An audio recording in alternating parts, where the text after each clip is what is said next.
Hello everyone, welcome back to the videos dedicated to education and representation of young people in Chinese sources. I'm Arianna Magnani, I'm a researcher at the University of Enna in Italy, and today we will talk about frightening and enlightening images explaining death and afterlife to children in pre-modern China. Well, life and death are closely related, and in Imperial China, premature departures of babies or orphaned children were much more frequent due to famine, disease, or war. The infant mortality rate for diseases now considered eradicated or at least controllable with antibiotics and vaccines was very high in the past. Even after overcoming the difficulties in youth, the average life expectancies in pre-modern China were generally no more than 35 or 40 years. That's why survival from an infectious disease was also considered a reason for preference in ascending to the throne. For example, in the Cheng Dynasty, when Emperor Cheng died at the age of 23 from smallpox, the young Emperor Huanxi ascended to the throne, partly because he was one of the few children who had survived the same disease in childhood. Babies who had already contracted smallpox had more chances of becoming adults than others. In the research of James Lee, Feng Wang and Cameron Campbell on infant and child mortality among the Qing nobility, they underlined that, according to calculation made by the last Qing emperor, Puyi, in his biography, 我的前半生, he stated that in his imperial Qing lineage, 30% of boys and 50% of girls died in infancy and childhood, mostly during the first year of life. This data, although partial and restricted to the imperial clan, shows us the high frequency of mortality at a young age before the introduction of modern medicine. In this regard, to better visualize the past common relationship between childhood and death, the painting known as the skeleton puppet show, Kulou幻戏图, attributed to the Southern Song Dynasty painter Li Song, proves helpful. Although this is a complex painting with different readings and interpretations, we will use it now just as a way to introduce our theme. Now, take a look. The painting falls into a particular artistic trend present in the Song era and then returning in vogue during the Ming Dynasty. It depicts street vendors, itinerant performers, or knick-knack peddlers surrounded by festive women and children, a scene full of happiness and auspiciousness. For this reason, it was a subject largely in demand for court commissioned paintings. However, in this case, Li Song added a macabre, grotesque and scary element, portraying it as a normal and everyday scene. In this representation, the strange and scary exceptionality of a skeleton maneuvering an equally bony puppet is portrayed as a reassuring scene of daily entertainment.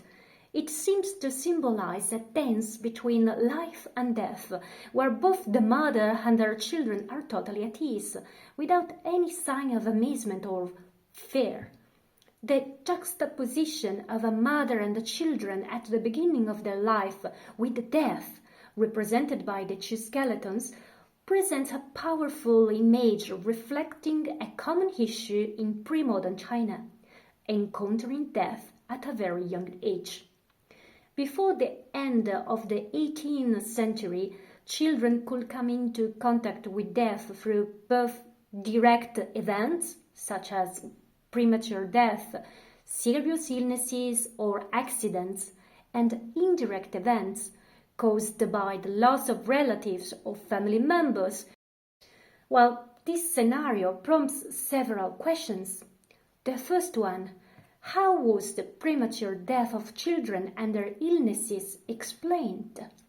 Then the second one, what measures were taken to protect them from danger? And the third, how was the concept of death and illness introduced to very young people? Well, there are different possible answers to each question, depending not only on the historical period considered, but also on the philosophies and religions that influenced the ideas about the afterlife. This has resulted in a diverse range of beliefs depending on the region, time period, and social class. In the following section, we will explore various possibilities for answers, aiming to provide a different perspective for each question. So, beginning with the first question, how to explain children's illness and death? Well, it is challenging to provide a rational explanation for why calamities might befall a baby. In early beliefs, notions of supernatural influences, demonic forces, including the influence of ghosts or malevolent spirits, were associated with children's illnesses or misfortunes among the common people. To address this initial question, we will delve into some beliefs influenced by Buddhism in China. Heinrich J. Sorenson analyzed how in early Chinese Buddhist sources some aspects of esoteric Buddhist practice, such as the use of dharani, that were then translated into Chinese character as tuoluoni, and this word dharani spells were employed to subjugate the forces of evil through ritual performances. An early example of the diffusion of dharani protecting from demons is a 9th century leaf talisman from Dunhuang, written in Chinese together with a Cantonese caption. The text depicts 16 animal-aided figures described as 16 female spirits protecting small children. Of this set, only 6 images survived, 3 leaves painted on both sides. Well, these monstrous entities, as the text explains, are the causes behind the different diseases. However, they can act as both injurers and protectors for children under the age of 12. So they have this kind of both use. A protector and in the same time also the cause behind the disease. If sacrifices are made to the spirit concerned, then the baby can restore her health. We will take one example. Because we introduced in the beginning smallpox, we will focus on the demon behind this disease. So as we can see, on this leaf there is written that this female spirit's name is Mo Jia Ban Nie. If a beast is seen in a dream, the boy will contract smallpox, with sores full of pus. If you see pox on his neck and hands, you will know the malady comes from the spirit. If you sacrifice to it, the child will get better. So, as we see, the text explains the cause of the illness and the remedy for it. Another similar early demon cult, in which a demonic creature can become a healer, is the case of Hāritī. In Chinese, it's called Guizimu母, the mother of demons. She is a symbol of the need to protect small children, as well as the fear of monsters or monstrous events that could suddenly take them away from their parents. Her iconography originated in India and was later transformed in Chinese visual culture. According to Theravada oral story popular in Southeast Asia, Hāritī was a Youxue, that is a kind of benevolent, mischievous spirit, married to the king of Youxue, and since they had no children of their own, she kidnapped other women's babies. The victim mothers went to ask the help of Buddha, who has a resolution acted by kidnapping one of the children of Hāritī, making her feel the same pain she had inflicted on mothers and convincing her to change her life following the Dharma. But according to another variant from Mahayana's tradition, Hāritī was originally a Rakshas, that is a malevolent being, and with hundreds of children of her own, whom she fed with the flesh of young children that she abducted from other families. After receiving pleas for help from the desperate mothers, Buddha stole the youngest of the ogress' son and hid him under his rice bowl. After an unsuccessful struggle to get her son back, Hāritī understood the suffering she inflicted on other mothers, and so she converted herself, stopping eating meat, and became the protector of children. It should be noted that if on Chinese end scroll, the attention of the narrative is focused on the divinity in her demonic guise and on her struggle to save her most defenseless son, on the Ming temple murals she already appears without any monstrous connotation, but already converted with the features of a female divinity accompanied by a beautiful child. In both cases, this deity and her story appears to be a warning to women of the importance of protecting all their children, even at the cost of personal sacrifice. Following the idea that supernatural forces could harm young children, what prevention strategies could be adopted to protect the children? Well, this introduces our second question, so how to protect the young children? One solution could be, as seen previously, to turn to spells or invoke divine protection. However, the fear of possible accident during the child's life is also visible in the popular diffusion of some forms of superstitions.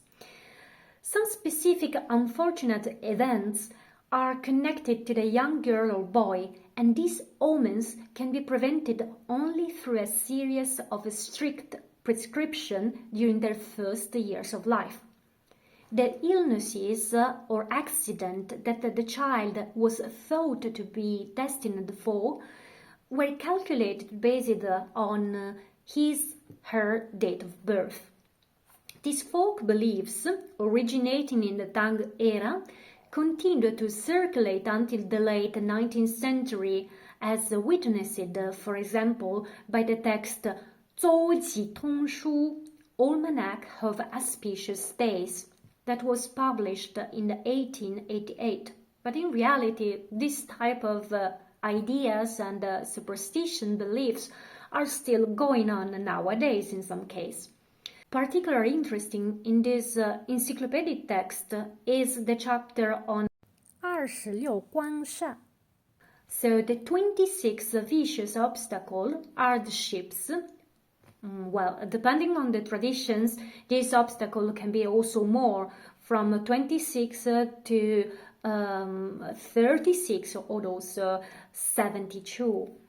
These gates or life barriers indicate what astrologers regarded as foretold bad events in a child's life, mainly by the age of 10.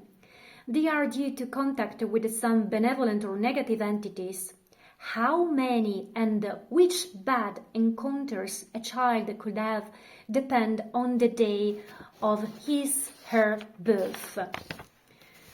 The text is accompanied by images that evoke possible dangers and demons along the child's life. But now we will just see a few examples. For example, the deep water gate. So as we can see, they explain that children born in the first, second or third month of the lunar calendar, in the deep of the night, they can face this life barrier. And then the text go on and also give some suggestion of how to avoid the danger. So they said that these children must avoid the calamities of pox diseases because are particularly dangerous for them. Then we can see another example, for example, the four-season gate. And for the four-season gate, the text explained that those born on the first, second, or third month of the lunar calendar in the deep of the night or in the early afternoon, they faced this life barrier. And in their first 2 years of life, they must refrain from attending sad or happy events. So, for example, they can't attend weddings and funerals because they are harmful for this type of children. And then we can go on with this type of examples. So basically the text gave us the date in which the baby is born, and also they suggest which kind of trouble the baby can have and also how to prevent this trouble. The talismans and the almanacs we have analyzed so far, aimed at protecting children from harm, provide additional evidence of how childhood in pre-modern China was susceptible to death due to diseases, accident, wars or hardships, both directly and indirectly from the loss of relatives. In fact, orphans, whether of one or both parents, were a common occurrence. This leads us to our third question. How were themes of illness and death introduced to youngsters, and how were they educated to behave in these situations? One possible answer comes from Confucian education. In the four-character classic Si Zi Qing, a knowledge enlightenment book written for children in the Cheng Dynasty, it emphasizes 生养死葬理所当行. So, birth, child rearing, death, and burial should be carried out according to Li. As we have seen, encounters with death were so familiar in a child's life that they were included in texts dedicated to their education without censorship, as a normal part of life.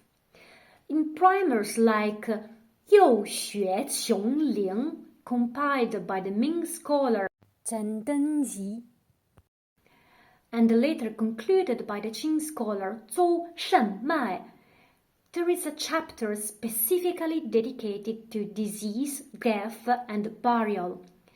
结病死丧. The chapter opens with the following explanation.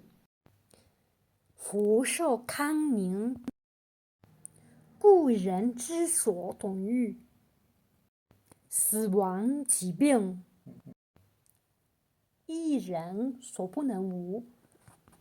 That means longevity and well-being are universal desires, so everyone wants to catch them. However, death and disease are inevitable for all of us. As we can see, death is not treated as a taboo, but as an integral part of life that must be ritualized correctly. In the final passage, the narrative shifts its focus to the mourning of parents, using well-known example of filial piety to help children comprehend the pain of losing relatives and understand how to behave in such circumstances. Through the selected stories as examples, the primer text illustrate how Confucian sources distance themselves from the notion that diseases are caused by malignant entities. Instead, it emphasizes that illnesses result from one's own immoral behavior, immoderate lifestyle, or incorrect choices. while the previously examined Buddhist and also Taoist influenced sources suggest healing through sacrifice, talisman, prayers, but also restrictions, while Confucian teachings advocate correcting one's behavior for recovery. Furthermore, this text openly acknowledged the suffering and pain that accompany the loss of a family member. Various examples are provided to persuade young readers to pay greater attention and filial love to their relatives, aiming to prevent future regrets and encouraging the continuation of such love even after death. Examining another educational text for children, the Siziqing, compiled during the Cheng Dynasty, emphasized to children themselves that their survival was uncertain at birth, and they owed their lives to the effort of their parents. For example, we can read together this passage. It states, "Parents undergo thousands of hardships to raise you." So, 母养育，望苦千辛。 your parents pray to the gods and seek guidance through divination to ensure your growth. After you survive smallpox and measles, these were really big problem at that time, they feel relieved. So after a baby contracted this type of diseases but survive, of course, the parents feel relieved.